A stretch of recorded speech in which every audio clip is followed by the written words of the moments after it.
এখানকার একটা পাতাও ছেঁড়া নিষেধ সম্পূর্ণ। এই জমির যে মালিক এখানকার ডাল কাটছিল, সে বাড়ি পর্যন্ত যাইতে পারেনি। ডালপালা মেলে কয়েকশো বছর ধরে এভাবেই দাঁড়িয়ে আছে পাকুর গাছ।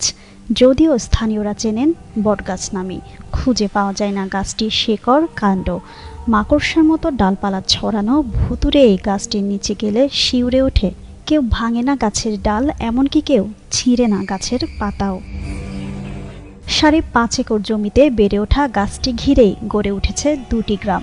সনাতন ধর্মাবলম্বীদের লোককথাই প্রচলিত আছে, প্রাচীনকালে অলৌকিকভাবে মাটি ভেদ করে বের হয় একটি শিবলিঙ্গ, যা গাছের কোনো এক শাখার মধ্যে অবস্থিত। সেটি ঘিরে এখনও হয় নানান পূজা অর্চনা। কেউ মানত করেন, আবার পূরণ হলে চুল ফেলে দেন এখানেই। অক্ষয় তৃতীয়া কালী পূজাতে এই গাছটির পাশে থাকা মন্দিরে হয় সনাতন ধর্মাবলম্বীদের নানা উৎসব। শুধু তাই নয়, মুসলিমরাও করে সম্মান। গাছটি ঘিরে রয়েছে বিভিন্ন গল্পকথাও।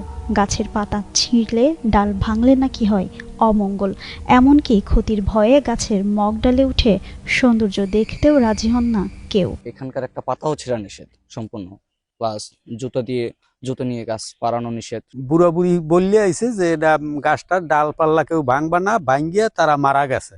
ওই থেকে এখন পর্যন্ত আর কেউ ডালপাল্লা ভাঙ্গেও না, ইয়ে করে না, তছনছ করে না কেউ। এখানে ঐশ্বরিক কিছু আছে, যার কারণে দূর দূরান্ত থেকে অনেক লোক এসে মানত করে। এর যে আদি বা অন্ত কোথায় থেকে শুরু হয়েছে, কোথায় শেষ হয়েছে, এই বিষয়টা মানে সবাই কনফিউজ, মানে কেউই বলতে পারে না। এখানে অনেক অনুষ্ঠান, অনেক মানত হতো, অনেক লোকজন আসে।